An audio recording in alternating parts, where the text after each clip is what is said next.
good Monday to you. Welcome to another episode of Monday Motions, where we explore ways that we can intentionally live the lives that we've been given rather than just going with the flow like we so often do. So there is a little town in Kansas called McPherson, and for those of us who live in Wichita, we're aware of that. It's not far from here. But one of the things that you might not know about McPherson is that in the early 1900s, it became an absolutely worldwide famous city for art, international art. And this is surprising now. It would have been surprising then as well. There was a famous art journal in France, the center of the art world then, and in many ways now still, that said that per capita, McPherson, they said, had the most art in the world. Nowhere else in the world had a town that size collected art to that level and that quality. Artists from all over the world through time, Manet, Rembrandt, these famous works of art had been purchased and collected in this small little town. And so you might be wondering, like, how in the world did that happen? It all went back to this gentleman named Smalley. And he was just a young schoolboy. And as he kind of got towards the end of high school, middle to end of high school, he attended the World's Fair in St. Louis, and was kind of blown away by all the things that many people were when they saw the things that had been built and brought from all over the world. But the thing that caught his attention, this small boy from rural Kansas, was the art. He'd never seen things like this. This was before the time when you could just buy prints of art easily, or books of prints of art from around the world. If you weren't in an area where there was an art museum or a bigger city where things were available, you literally hadn't even seen these works of art. And so he's seeing these things for the first time, and it blows him away. And at that moment, he decided he wanted to be a professional art collector. He knew he couldn't make that art himself, but he wanted to collect it and show it to people and teach them about art so they could see the beautiful things and learn about the things that had really opened his mind to the world. And so he, as he finished up school, he wanted to go to college. That was his dream.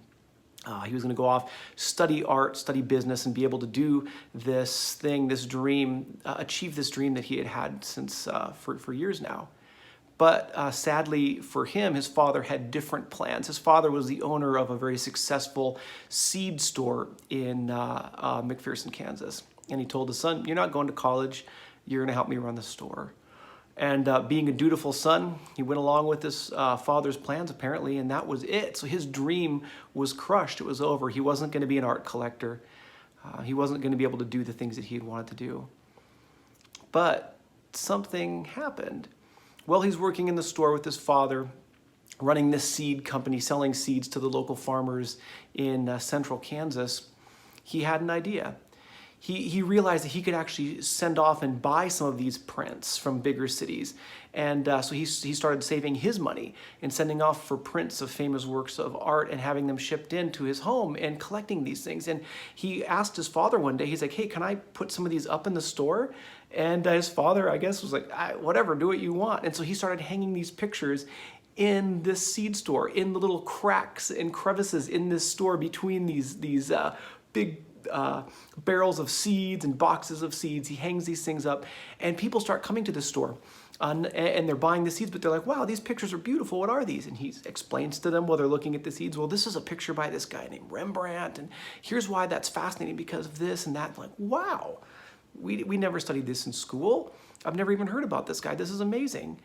And it grew to the point where when he inherits the store, he shifts the entire thing, where he's still kind of selling some seeds, but he opens a new store with art prints for sale and different things he imports from all over the world, famous little things from Japan and China and Africa, and it's just this like amazing collection of worldwide objects and art.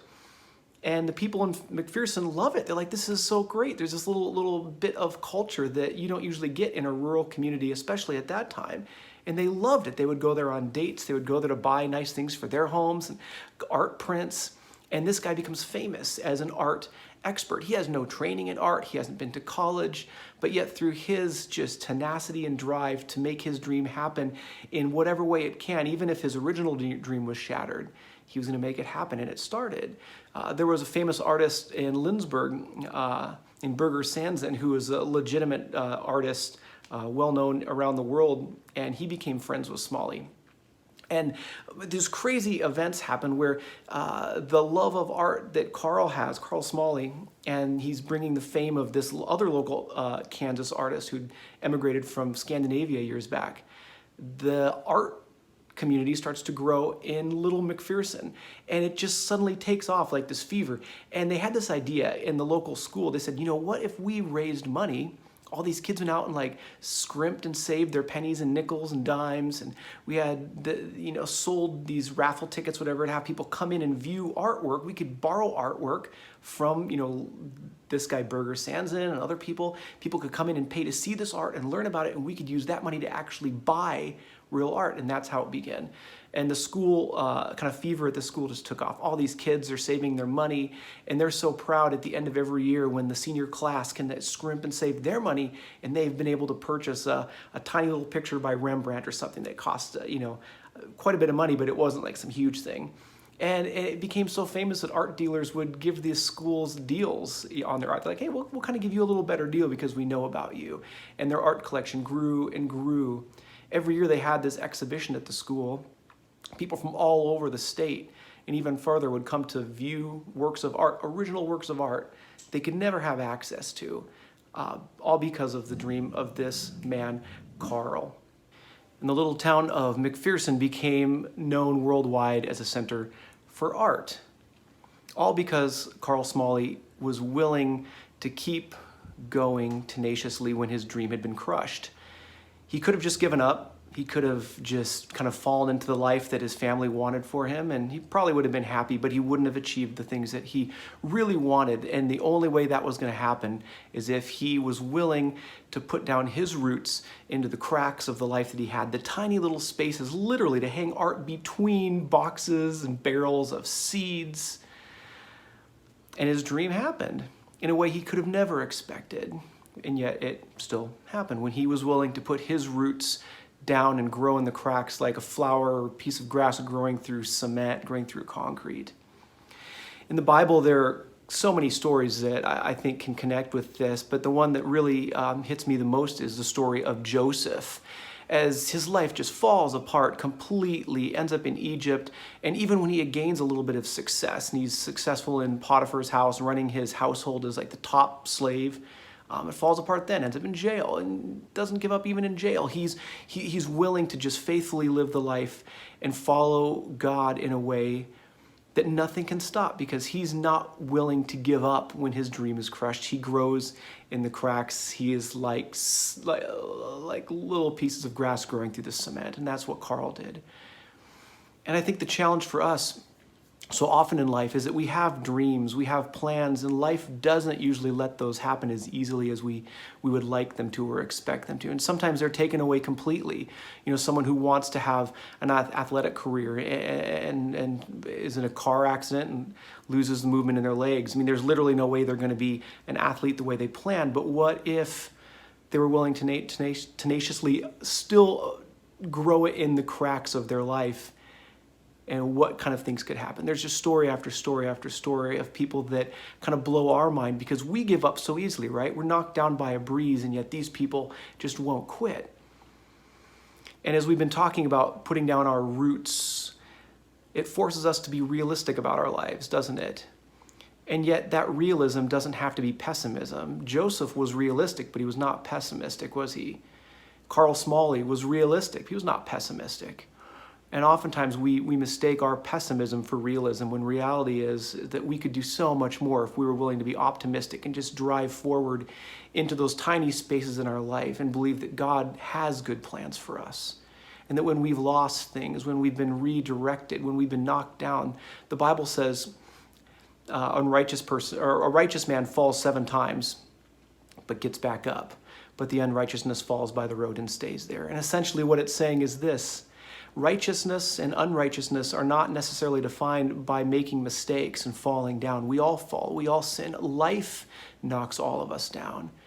And yet righteousness is revealed when we will not stay down in our sins, in our discouragement, in our failure. We stand back up, believing that God is a God of love and kindness and power, and that he will carry us through. whatever that might look like. And so my prayer for us today is that we would be like Carl, that we would be like Joseph and so many other people, that cloud of witnesses, right? Religious and secular, looking down on our lives. And we would say, we're not going to let despair grow in our hearts. We're not going to give in to pessimism. We'll be realistic.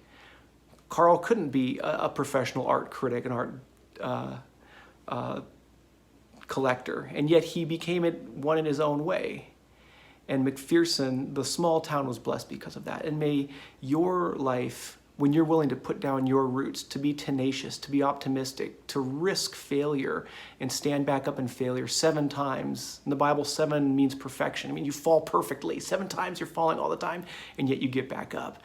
And let your roots go down deep into those little cracks in your life, and watch the way that God will grow things in your life, like a flower, like a piece of grass growing through concrete. Put your roots into the cracks. When they can't grow in a wide field like you planned, let them grow in the cement, and be an encouragement to others and experience the blessings that God can bring to your life because